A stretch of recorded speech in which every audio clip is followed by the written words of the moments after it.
여호와 하나님은 이스라엘 백성들과 친백성을 삼으셨고요.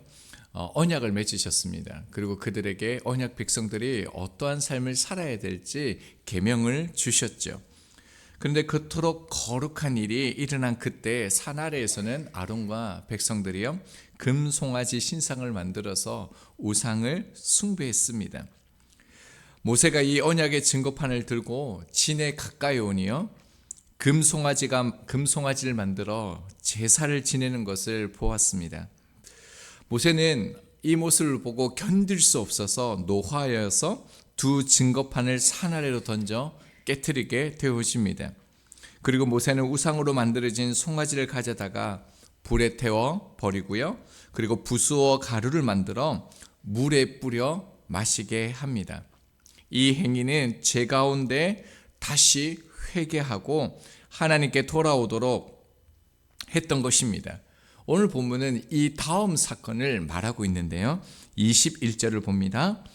모세가 아론에게 이르되 이 백성이 당신에게 어떻게 하였기에 당신이 그들을 큰 죄에 빠지게 하였느냐. 모세가 아론에게 어떻게 하여서 이런 일을 행하게 되었는지 해명을 요청하면서요 책망하는 장면입니다. 모세가 시내산에 올라갈 때 그 아론에게 그리고 또 장로들에게 이렇게 말하였죠. 출애굽기 24장 14절입니다. 장로들에게 이르되 너희는 여기서 우리가 너희에게로 돌아오기까지 기다리라. 아론과 훌이 너희와 함께하리니 무릇 일이 있는 자는 그에게로 나아갈지니라 하고, 모세는 아론에게 모든 것을 맡기고 시내산에 올라갔던 것입니다. 그런데 불과 40일 만에 큰 죄에 빠지게 했습니다. 본문에 여기서 큰 죄는요, 표적을 놓치다, 길을 잃어버리다 라는 뜻을 가지고 있습니다. 구약 성경에 8번 정도 사용되어지는 단어인데요, 대부분 우상 숭배를 섬겼을 때, 그 죄를 지었을 때 이 단어를 사용합니다. 열왕기하 17장을 보면요, 하나님께서 분열된 북이스라엘에게 선지자를 보내면서 악한 길을 떠나라고, 회개하고 돌아오라라고 말씀하십니다. 그런데 이스라엘 백성들은 하나님의 말씀이 주어졌음에도 불구하고요, 한 번이 아니라 여러 번 계속적으로 하나님의 말씀을 거부하고 멸시했습니다. 그리고 그들은요 금송아지를 만들어서 숭배를 하게 되어집니다. 하나님께서 이렇게 말씀하셨습니다. 열왕기하 17장 21절 이스라엘을 다윗의 집에서 찢어 나누시며 그들이 느바스의 아들 여로보암을 왕으로 삼았더니 여로보암이 이스라엘을 몰아 여호와를 떠나고 큰 죄를 범하게 하며 라고 말씀합니다. 여기서 큰 죄가 본문의 큰 죄와 같은데요, 우상 숭배입니다. 결국 북이스라엘이 멸망했던 것도 우상 숭배를 숭배함으로 멸망하게 되었습니다. 모세는 아론이 우상 숭배라는 큰 범죄를 백성에게 가져다 준 것으로 아론의 책임과 잘못이 얼마나 심각한지를 말하고 있습니다. 자, 그러자요, 아론이 말합니다. 22절이요. 아론이 이르되 내 주여 노하지 마소서, 이 백성의 악함을 당신이 아나이다. 여러분, 아론의 그 반응을 주목하여 한번 보시기 바랍니다. 아론이 모세에게요 뭐라고 얘기합니까? 내 주여라고 말합니다. 아도나이라는 뜻이지요. 이것은 하나님을 가리키는 호칭 중에 하나입니다. 그럼에도 불구하고 아론이요 자신의 동생 모세에게 아도나이라고 부른 것은요, 아론이 모세를 하나님께서 부르심을 받은 그 대언자로 지금 인정하고 있다라는 겁니다. 그의 권위를 인정하고 있죠. 자, 그러면서요 뭐라고 얘기합니까? 이 백성의 악함을 당신이 아나이다라는 것입니다. 모세가 권위가 있으니까 하나님이 보내신 자이니까요, 이 백성의 악함을 누구보다도 잘 알고 있다라는 것입니다. 백성의 악함이라는 것은요, 백성이 악함 안에 있다라는 겁니다. 그러니까 지금 일어난 이 범죄는요, 이스라엘 그 백성들이 원래 그 본성대로 그 악함을 가지고 있기 때문에 이런 죄를 저질렀다는 거죠. 그래서 또 출애굽기 가운데 그들이 불평하고 원망하고 자신들을 죽이려 했던 그런 악함들, 그 일들을 모세는 알지 않습니까? 이런 것들이 포함되어져 있다는 거죠. 그러니까 지금요, 모세가 아론을 책망했음에도 불구하고요, 아론은 자신의 범죄, 자기가 저질렀던 일들에 대해서 자기 책임이 아니라 이스라엘 백성들에게 있다라고 지금 말하고 있다는 것입니다. 자, 23절입니다. 그들이 내게 말하기를 우리를 위하여 우리를 인도할 신을 만들라. 이 모세 곧 우리를 애굽 땅에서 인도하여 낸 사람은 어찌 되었는지 알 수 없노라 하기에, 모세가 하나님께서 말씀하신 그 범죄를 지금 아론에게 책망하고 있습니다. 그럼 아론은 어떻게 해야겠습니까? 돌이켜야 되죠. 그런데요, 백성들에게 그 악함을 돌릴 뿐만 아니라 뭐라고 얘기합니까? 두 번째는요, 모세의 탓, 당신 때문이다라는 것을 말하고 있다는 겁니다. 백성들도 잘못 있고 모세도 잘못이 있다는 거죠. 하반절에 보면요, 이 모세 곧 우리를 애굽 땅에서 인도하여 낸 사람은 어찌 되었는지 알 수 없노라 하기에, 이 말의 뉘앙스가 느껴집니까? 이 자리에 모세 지도자, 하나님의 권위를 받은 당신이 없었기 때문이다. 조금만 더 일찍 왔더라면, 그리고 늦게 오면 다른 어떤 기별을 쳤었더라면 백성들에게 이런 두려움, 염려, 걱정이 없었을 것이다. 그렇게 되었다라면 이런 범죄가 일어나지 않았다라는 거죠. 사실 이 말은 틀린 말은 아닙니다. 왜냐하면 출애굽 과정을 보면요, 모든 것은요, 모세를 통해서 이루어진 게 맞습니다. 자, 그런데 광야 가운데서 돌산이죠. 아무것도 없는 그 돌산에 모세가 올라갔는데 40여일이 지나도록 아무 소식이 없습니다. 그러니까 백성은요, 지도자가 죽었다라고 생각한 거죠. 그래서 스스로 살기 위해서 그들은 어쩔 수 없는 선택, 최선의 선택, 살기 위해서 여호와를 섬기려 했다라고 말하는 거죠. 그러니까 원인 제공이 누구라는 겁니까? 지도자, 모세라고 말하고 있습니다. 자, 아론의 모습이 이렇게 지금 발전되고 있습니다. 자, 그 다음에요, 기가 막히죠. 24절이요. 내가 그들에게 이르기를 금이 있는 자는 빼내라 한즉 그들이 그것을 내게로 가져왔기로 내가 불에 던졌더니 이 송아지가 나왔나이다. 이 말씀을 제가 처음 이전이겠죠, 봤을 때 어떻게 이런 말을 할 수 있을까? 이게 실제로 아론이 한 말이 맞았을까? 아마 그런 의구심을 가졌을 것입니다. 아론이 이제 뭐라고 얘기합니까? 처음에는 백성들, 그리고 지도자, 그 다음에는요, 금송아지 책임을 지금 탓하고 있다는 겁니다. 내가 불에 던졌더니 이 송아지가 나왔다. 여러분, 아멘이십니까? 그럼 자신은 의도하지도 않았는데요, 백성들이 가져온 금부치를 그냥 불에 던졌을 뿐이다. 나는 이것을 기대하지도 않았다. 그런데 이 금송아지가 알아서 나왔다라고 말합니다. 그럼 어떻게 이 말을 할 수 있을까요? 아론이 어떻게 이렇게 말할 수 있을까요? 사실 전혀 그렇지가 않죠. 4절 말씀을 보면요, 아론이 그들의 손에서 금고리를 받아 부어서 조각칼로 새겨 송아지 형상을 만들었다라고 말하고 있습니다. 우상을요, 조각칼로 새긴 것도 그뿐만 아니죠. 그 앞에 제단을 쌓은 것도요, 그뿐만 아니라 우상을 위한 절기를 선포한 것도요, 분명하게 아론이 맞습니다. 근데 참 의아하지 않습니까? 아론이 어떤 사람이었습니까? 모세가 살인자로 도망자였던 그 모세가요, 어느 날 민족을 이끌 지도자라고 하나님께서 말씀해 주셨을 때 아론은요, 기꺼이 그 말씀에 순종했던 사람입니다. 이런 순종을 가지고 있었던 사람이죠.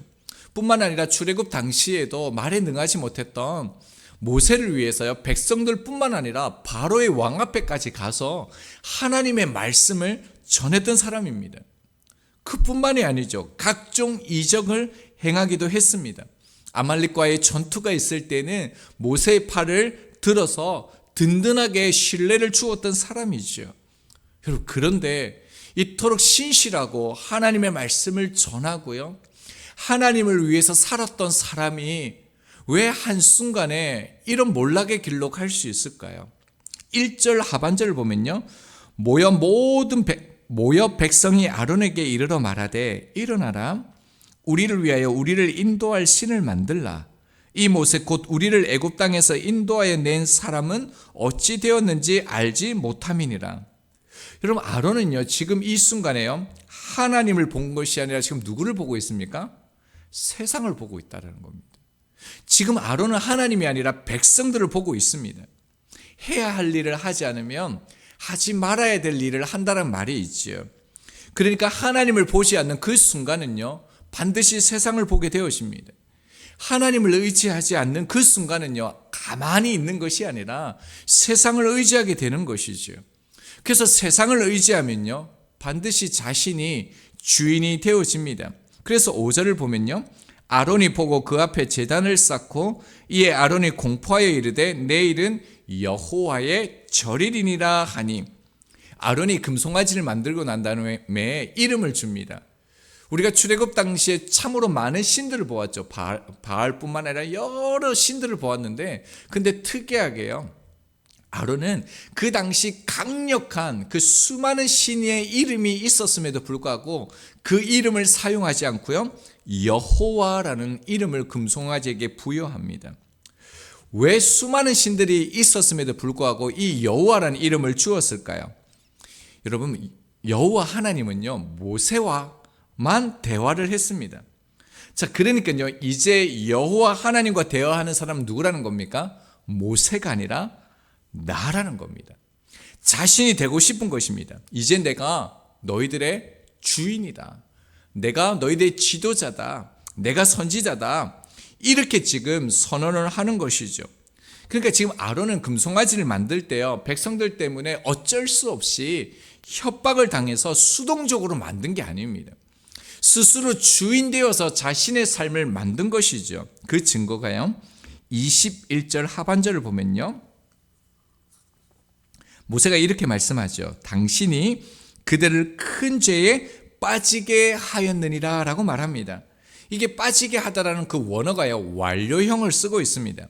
네가 옮기다, 네가 이끌다 라는 뜻입니다. 그러니까 모세는 지금 아론을 향하여 뭐라고 얘기하냐면요 네가 주관적인 의사를 가지고 적극적으로 이 일을 행했다라고 지금 말하고 있다는 것입니다. 아론은 자신이 주인 되어져서 적극적으로요 이 일을 원했던 것이고요 그리고 이 일을 만들어 갔다라는 것입니다. 자, 그럼에도 지금 아론의 모습은 어떻습니까? 나는 죄가 없다. 나는 원하지 않았는데 억지로 이 모든 것을 행했다라고 변명하고요 탓하고요 거짓말하고 있다라는 겁니다. 분명히 아론은 이스라엘 백성들을 바르게 인도해야 될 책임이 있는 그런 사람으로 부르심을 받았습니다. 그럼에도 불구하고 그 역할을 감당하지도 않고요 심지어 자기 잘못을 인정하지도 않고 모세와 백성들 상황의 탓으로 돌리고 있는 무책임한 모습을 저희들이 보고 있다는 것입니다. 여러분, 이것이요 죄가 가지고 있는 무서움입니다. 아론과 유사한 사람이 있죠. 그 사람은 사울입니다. 사울이 이스라엘의 초대왕으로 부르심을 받았을 때만 해도요 사울은 매우 겸손한 사람이었습니다. 하나님께서 왕으로 그 사울을 세우고 난 다음에 아말렉을 진멸하라라고 말씀했었습니다. 진멸이라는 것은요 살아있는 모든 것을 죽이는 겁니다. 그 밖의 것은 모두 불태우고 태워지지 않는 것은요 하나님께 바치라는 것이 진멸입니다. 하나님께서는 아말렉을 향한 하나님의 심판의 도구로 누구를 사용하셨냐면 이스라엘을 사용한 것입니다. 그러니까 사울은 하나님의 심판자로서 그 모습을 가지고 말씀을 행해야만 했습니다. 그러나 저희가 잘 아는 대로 사울은요 말씀을 온전히 순종하지 않습니다. 왕 아각과요 소와 또 양과 좋은 것을 남겨두었죠. 자, 중요한 것은 제가 아니라 그 다음 장면입니다. 하나님께서 모세를 보내셨던 것처럼 사무엘을 사울에게 보냈습니다. 그러면서 이렇게 얘기하죠. 사무엘상 15장 20절 21절입니다.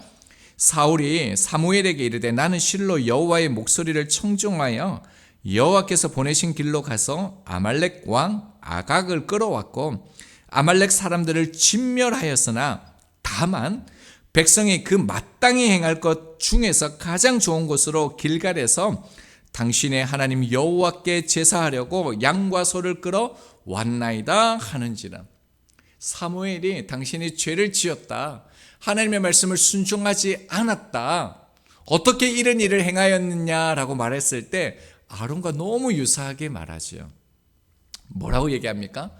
백성들 때문이라는 거예요. 내가 원해서 나를 위해서 한 것이 아니라 백성들을 섬기기 위해서 백성들 때문에 이 일을 행했다는 겁니다. 그뿐만 아니라 또 뭘 얘기합니까? 하나님 탓을 하죠. 하나님께 나는 좋은 것을 드리기 위해서, 하나님을 위해서 이 일을 했다. 아론과 똑같이 오히려 하나님께 책임을 전가하는 모습을 보게 되어집니다.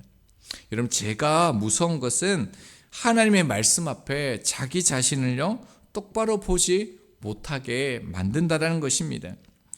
범죄함이 드러났을 때 자백하고 하나님 앞에 살려달라고 회개하는 것이 아니라 책임을 지지 않고 회피하려 한다는 것이죠. 여러분, 죄에 대한 반응이요, 책임이 없으면 죄에 대해서 감각이 무디어집니다.